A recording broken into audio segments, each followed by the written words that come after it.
What's the point of having a website that nobody can find? On today's episode of Live and Local, we're going to be talking all about solid SEO strategies so that more people can actually discover your website and find out about the services and the business that you provide.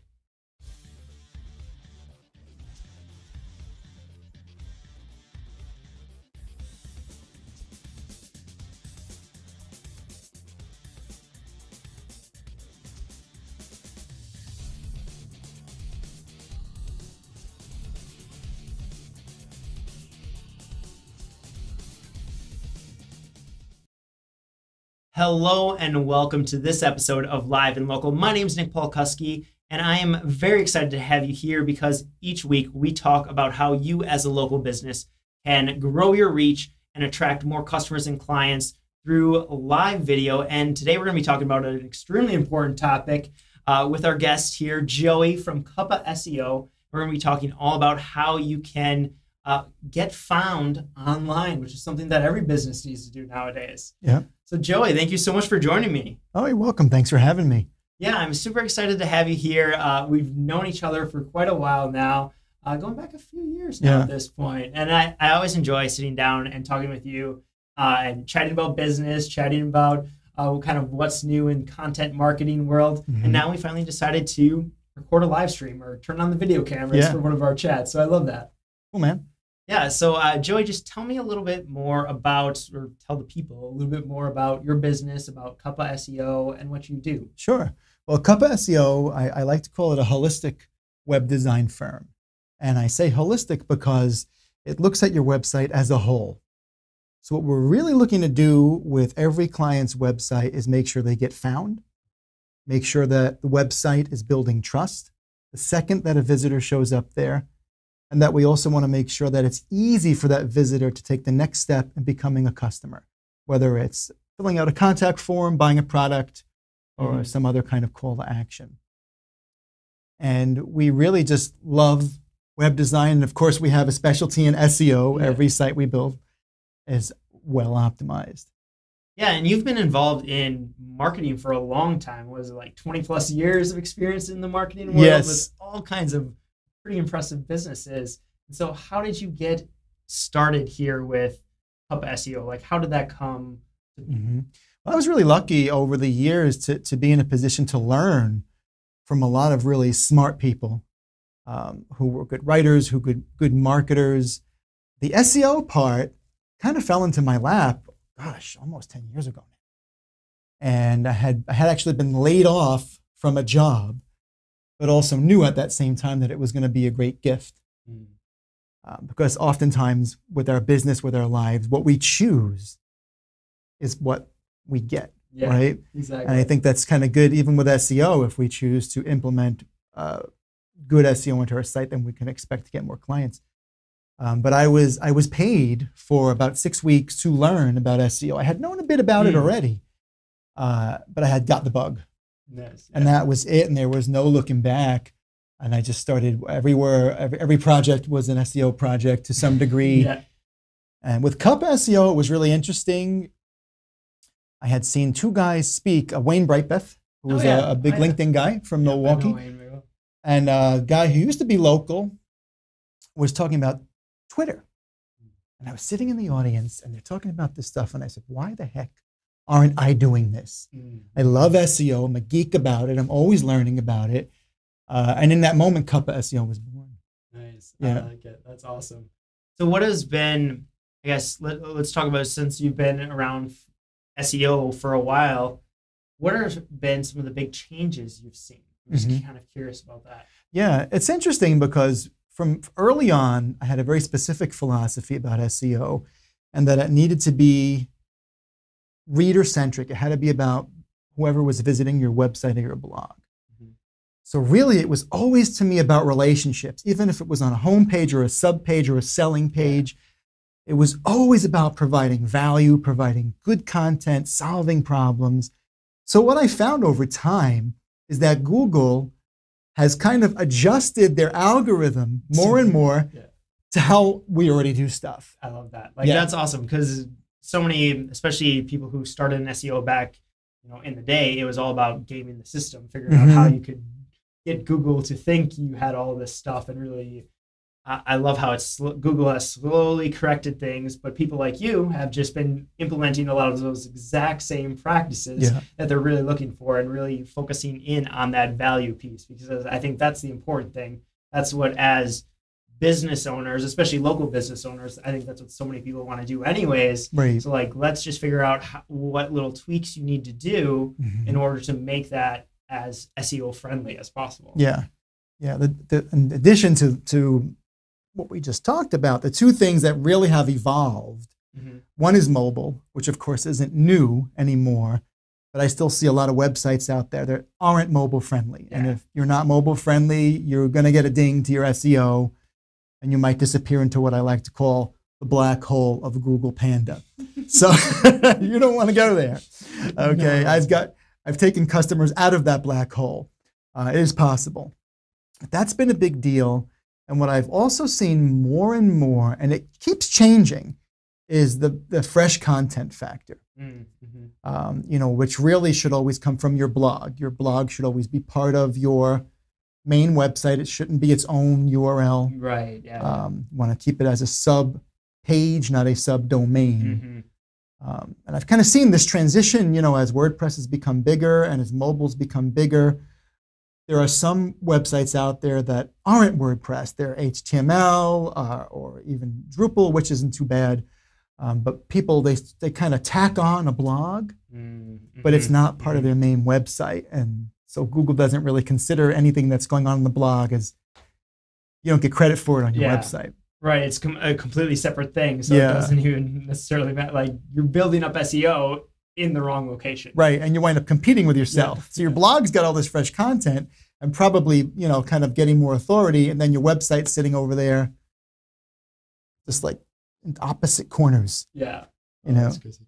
Yeah. So when someone's sitting down, when like a business who, let's say they've already started doing some live shows, they're starting to create content, what are some of the first things they should really be thinking about in terms of SEO to make sure that they're reaching as many people as possible, the right people as possible? Yeah, that's a really good point, that you want the right people. And there are a few things you can do, whether it's for video, whether it's for podcast, as you know, or if it's just a general web page. What you want to do first and foremost is start yourself off with a keyword list, or what we make is, I call it a keyword report. And that's going to have, hopefully, if you make it yourself, you can do it thoroughly, soup to nuts list of all the good keywords and keyword phrases that you'll want to use for your business. Yeah. And this will include, since the videos should have something to do with the business you're running or working within, those keywords should be applicable. This kind of becomes your foundation for your entire website, for your video. Once you have that, a couple of easy things you can do is, one, when you're naming your video, take a look at your keyword report and decide, is there a keyword phrase here that I can integrate into the keyword, into the name of the video, while still having it make sense and not be kind of spammy. I would even let's pause. Yes, absolutely. But you should even be thinking about probably when you're creating that content. Even backing up a step before that and think about, okay, what are the general things we want to be found for? Find your thing in that keyword process, and then be like, okay, we want to make a video around this general topic. Yep. And I think just even in your actual content creation, you should be thinking a little bit about the type of things that you want to be found for. Yeah. Maybe it's not necessarily the specific keyword, but this is what I want to be found for. That's a really good point. And especially if you've got a topic that a lot of people are searching for, why not write some content around it? And then you're almost guaranteeing that you're going to get more traffic, because you are kind of tapping into what people are concerned about, or what their pain points are. That's a really good point. And then you can use those keyword phraseologies, obviously, in an organic, natural way in the video. But as well as I do, Google doesn't watch your video and listen to what the keywords are, which is why it's important, if you can, to get a transcription right on the page below your video. Even if it's something that's accordion style, that you hit a plus button and it expands and contracts. Once we get a good solid transcription, that does still work very well, like the accordion kind of style. It'll still crawl that and everything. it should be fine. Really what it comes down to is how your website is built. So as long as Google can see it, it'll crawl it. When we do it, it's always visible. Yeah. It's just that the human eye doesn't see it unless it expands, but within the code, within the CSS, makes sense. it's there. Okay. Yep, that makes sense. Yeah. Nice. Very cool. What are some other great SEO practices just kind of around helping your site be found and your content be found? Sure. So there's 6 areas of every web page, of every blog post that you're going to want to optimize. We'll go through them very quickly now, but it's important to know that they exist. So if you're either looking to do SEO yourself or hire somebody to do it, you know what to look out for. That's important. So the first place when we go to optimize a page is going to be what's called your title tag. And that is the little gray bar at the very top of your web browser. Doesn't matter what the web browser is. It's always at the top. It's always in this gray bar. You're going to want to optimize that. You're going to want to optimize all of your headlines. So your main headline and your subheadlines. By the way, subheadlines are really nice for segmenting out a page, especially if you've got a lot of content on it.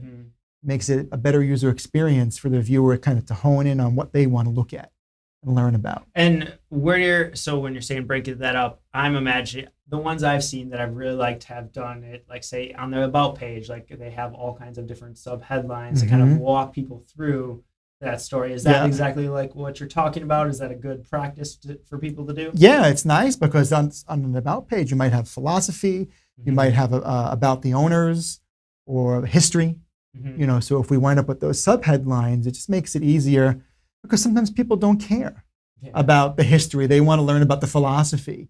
And is this business different than the last one I worked with where I had a bad experience? Or does their philosophy jibe with mine? So, but yeah, exactly what you're saying. Breaking it out into those segments can really be helpful. Yeah, and I imagine if it makes sense, like being able to include some of the keywords within those sub headlines, like our live video philosophy, or I can't think of anything else better, but yeah, but like something around your keywords, having that in some of those subheads, does that make a big difference too? It can, yeah. So what I always recommend is that with your main headlines, your subheadlines, you always want to try to put a keyword or a keyword phrase in there. But we never, ever want to forego the quality of our content for SEO. So it's a lot like a cake, okay? Your content is like your cake. You want to keep it fresh. You want to have it well made, cooked the right amount of time, right?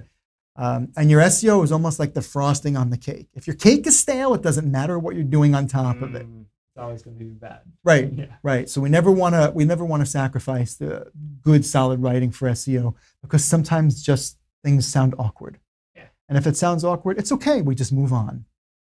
That's why there's 6 main areas we want to optimize. So if we can't get all the subheadlines, we're always got in the title tag. Maybe we have it in the main headline. We're going to want to optimize all the page content in an organic way. We don't want to be stuffing keywords in there, you know, saying SEO Madison. And also, if you want an SEO Madison guy, I've seen this. I can imagine. Yeah.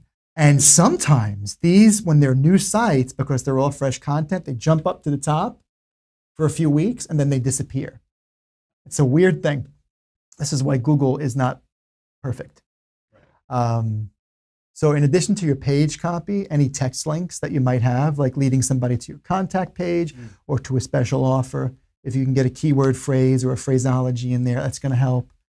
And the lowest hanging fruit that most people don't know about and don't do, and this includes professional web design firms, is to optimize your images. Yeah, I know we've talked about this, just like individually, we've talked about this a few times, and I've gone back through and been like, okay, remember to optimize the image. Remember to optimize the image.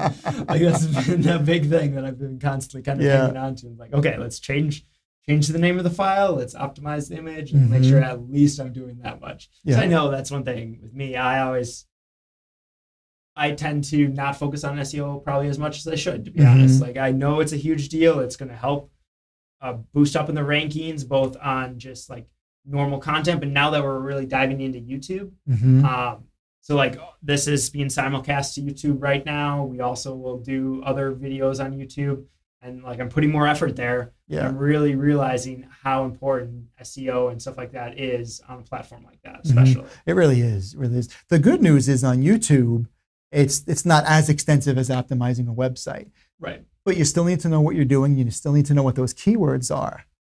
And I see it, my boys, they're 12 and 14, and my 12-year-old especially, he does a lot of live streams, puts stuff on YouTube, and he'll always come to me, Dad, can we find a few keywords to put in here? Nice. And the ones that we do put keywords in, he'll get like all of a sudden 60, 70 people view, whereas the ones where he doesn't, he'll get like 5 or 6.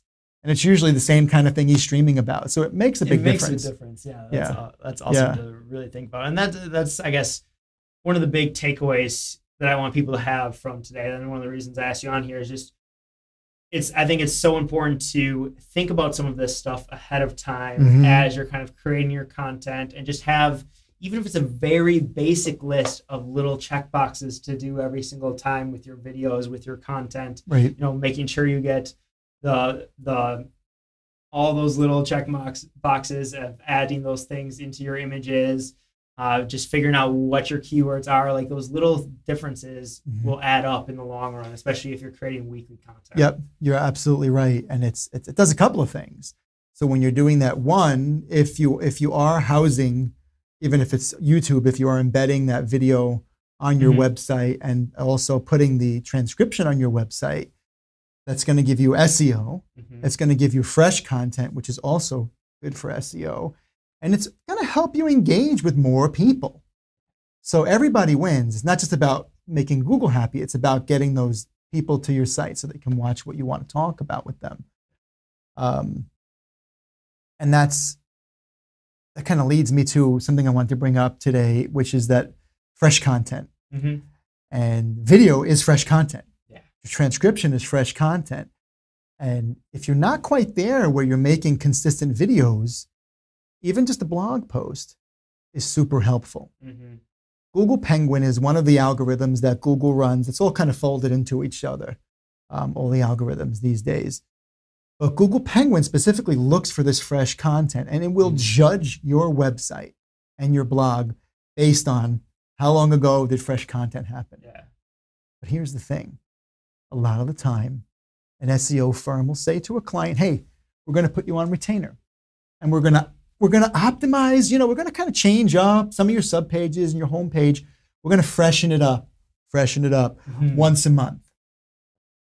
If anybody ever suggests that for your website, be courteous, say thank you very much, turn around and never look back. Okay? Not where it is. Well, what it is, help. Well, it could be detrimental. What happens is fresh content is super important, but fresh content has to come on the blog. Unless you've got a new service or product, fine, go ahead and put it on your webpage. But when you start messing with the SEO on your homepage and your subpages, it's almost like changing your phone number every month. Yeah, it won't be able to find you potentially. Right. Like, oh, yeah, that makes sense. Google, just like when I call you at those 10 digits and I expect you to be on the other end, when someone does a search query for whether it's podcasting or SEO or a dentist, Google expects your website to have the kind of this data in it, these keywords that it saw there last time. As soon as you change it, it says, oh, where'd they go? Oh, well, and moves on to the next one. Yeah. So, and that's not what we want. No, definitely not. Definitely not. Oh, that's very interesting. Would not have thought about that. Yeah, I think that's a super important point. So what are some of the other big mistakes that you see people making when it comes to SEO? The biggest mistakes I see are often bad quality copy. That's usually the biggest mistake, and this is a long-standing, some will call it black hat. I don't know if it's always intentional. Sometimes I just think it's bad writing. Yeah. So, but what I'll see is somebody think, well, I want to rank well for dentist Madison WI. And they'll literally write this long form copy that no one's going to read except for Google. And it just says, yeah, we're your dentist in Madison WI. And like every 2 or 3 sentences, it's repeating and repeating. But think about this for a second. The SEO, at least maybe for the short term, let's say it gets a visitor to your site. The visitor gets there. What kind of user experience is that? Yeah, exactly. That's going to be horrible. Like, they're not even going to be able to read it. Right. And especially they're not going to convert. They're not going to call your dental office or they're less likely to, because they're seeing kind of this almost gibberish. So a lot of the times the mistake is focusing too much on the keywords and not enough on relevant content. Because relevant content in and of itself is SEO centric. Google takes note and gives you kind of some cred for it. Yeah, for creating great content around that topic. Right. Yeah. Right. I like that. And I think that's kind of the other big takeaway for people from this episode is just to think about, okay, we need to be just creating content that's valuable to people. Right. And then slowly adding in some of those SEO pieces, like those keywords and those other things, like adding those elements after we have the main piece of content. Right, right. And it depends. Like you had a good point earlier about considering the keywords before you write them, but it kind of goes back to never wanting to just try and get good SEO, and we always want to honor the copy. Yeah. So yeah, it's funny because a lot of times I'm almost like the plumber with the drippy sink. Sometimes I'll write a blog post and it's got value and I'll throw a few keywords in, but I don't sit there like I'll do for a client for an hour and really make every single, keyword possible in there. And it's important to know that that's okay. Yeah. Yes. This is a lot to take in. It's a lot can feel daunting because it's extra work. Hey, now, Joey and Nick are asking me to podcast or make video or write blogs, and you're already feeling overwhelmed. I think it's important to take a breath and make a plan. Yeah. What plan can I handle right now, or do I have people on my team that I can either train to do this or just hand it off to them? And if you can get yourselves to writing 4 blog posts a month, you don't have the time or the budget to have it optimized, it's okay, write the blog post, it'll still help. Yeah, it'll be better than it'll have some keywords in there just by accident. Right. Yeah, so I think that's a key important point. What, in terms of frequency, what is your ideal recommendation in terms of frequency of new content? Yeah. Whether that's blogs, videos, podcasts, whatever. Well, we've got a kind of range here. So anything's better than 0, right? But what I always recommend, and this is because I've tested this multiple times, is that we want to blog or have some kind of fresh content out there once a week. So once every 7 days on average. What that does is it helps Google see, hey, they go, oh, fresh content, week after week after week. And it's almost like it just helps us rise up a little bit more authority every week because of that fresh content. Now, I was just going to say that's really great to hear, actually, because it's just kind of funny. So you're saying it's great for Google to blog, video, whatever, once a week, have new content. In terms of live streaming, we tell people to have a weekly show, to show up the same day, same time, every single week, because that's going to build the habit into your audience to expect you to be here at this time. They'll know your show is live at that time, and then they can join. But it's also great to know that, hey, that is probably one of the best things you can do Google-wise as well. Absolutely. And what's great is if you are doing a live stream or any kind of video once a week, take it and share it on your blog. Repurpose that content. Absolutely. It's really important. And when you do an event, I'm sure you recommend to your clients, hey, put this on your blog or put this on a special events page. Repurpose. Just because you saw it and you were there at the event doesn't mean the people in your audience saw it. Exactly. Well, and I love to, not to overwhelm people, kind of like what we mentioned, but when you get some systems in place, when you really want to dive in, like there's so much that can happen from just say recording a 20-minute live stream. You record that and then you can repurpose it in so many different ways. It's kind of incredible. One, you're going to get most of your views after you're live anyways. Like it's just going to happen.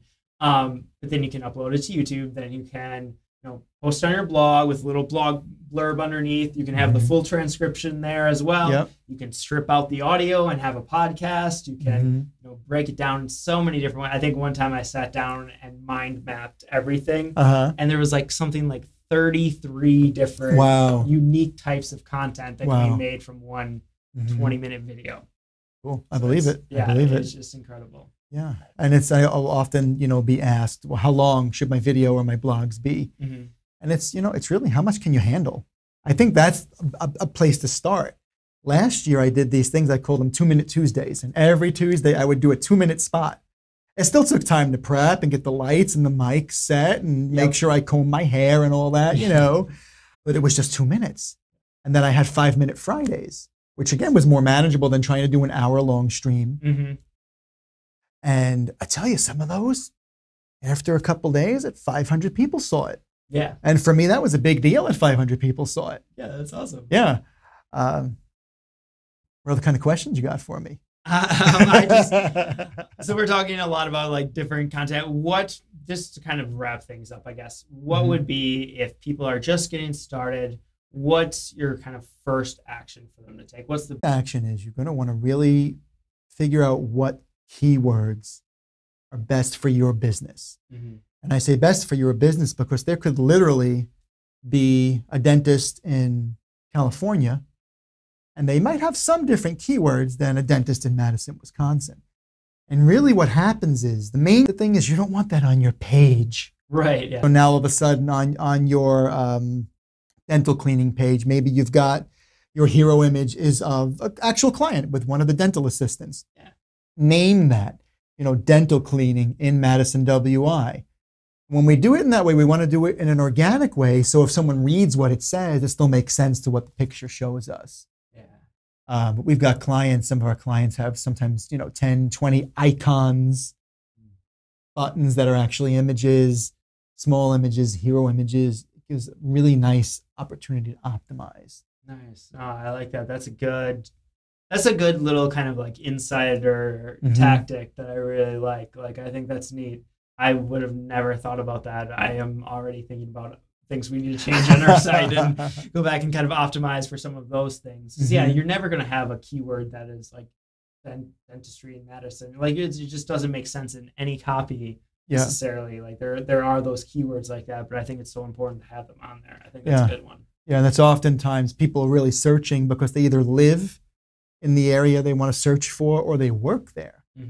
So you could have someone who lives in Verona but who wants to go to the dentist in Madison because they want to go right after work before they pick up their kids who are in daycare in Madison. These are the things I've seen. So and any other tips around like just that local business, what they should be doing for unique SEO stuff? Yeah, absolutely. One final tip I can leave you with is Google My Business. Google My Business, if you don't know what it is, I actually have one of the recorded webinars I've done is on my videos page. You can kind of learn in depth how to optimize it and what it is. But Google My Business is essentially, when you search for something, you get that little map at the top of the page with 2 or 3 results underneath it. That's Google My Business. It's integrated with Google Maps. And what it is specifically a technique Google uses to help connect search queries with local regional results. So again, for a dentist or for massage therapy, a hardware store, or if you're a local podcaster or a local web design firm, you wind up there. Making sure you have a Google My Business page, optimizing it. Again, we optimize them soup to nuts. We do it all the time. But if you're doing it yourself, do what I call common sense SEO. Get a lot of pictures on there, make sure they're optimized, get some good content about what you do in your Google My Business story. And also make sure whatever you're doing on social media, do it through your Google My Business page too. Google is very self-grandizing, as we all know. He's right, but that's okay. We can be mad at them or we can use it to our advantage. Right, exactly. Yeah, I think that's a key thing there. It really is. Use it to your advantage. Like, that's what it's there for. Like, let them help drive you traffic. That's awesome. Well, Joey, thank you so much for joining me. If people want to learn more about you, work with you, or Cuppa SEO, what's the best place for them to go? They can just go to the Cuppa SEO website and they can give me a call. Feel free to fill out a contact form or email me. And I'm happy to talk, usually over a cup of coffee. Nice. Kind of see what's going on. There's no strings or anything like that. It's more just to get an idea of what needs to be done and how I can help. Yeah, and you mentioned you do like a first kind of start consulting kind of thing. If people want to check that out, yep. Just find out a little bit more about SEO, what you can do. That'd be a great place to start. Yep, always. First meeting is complimentary because we got to figure out what the lay of the land is and what you truly need as a business, and then we can make a plan. I love it. Awesome. Well, again, thank you so much for joining me. You are very welcome. Thanks for having me. And I just want to say thank you for joining me as well. It's been great. Thanks for tuning in to Live and Local show. We are live every single Wednesday at 3 p.m. Central Standard Time. And also, I want to mention that actually the next 2 weeks we'll not be having our normally scheduled show. So if you want to be sure to get an update when we're going live, because I will be going live sometime on both of those Wednesdays, but it won't be at our normal time because we are live streaming a CultureCon event next week. And then I will actually be at the Wisconsin State FFA convention the following week. So be sure to sign up for show notifications by typing show in the comments. You'll get a little message of every time we go live in your Facebook Messenger, or just head on over to the website, liveactionproduction.com. And until next time, go out and start live streaming.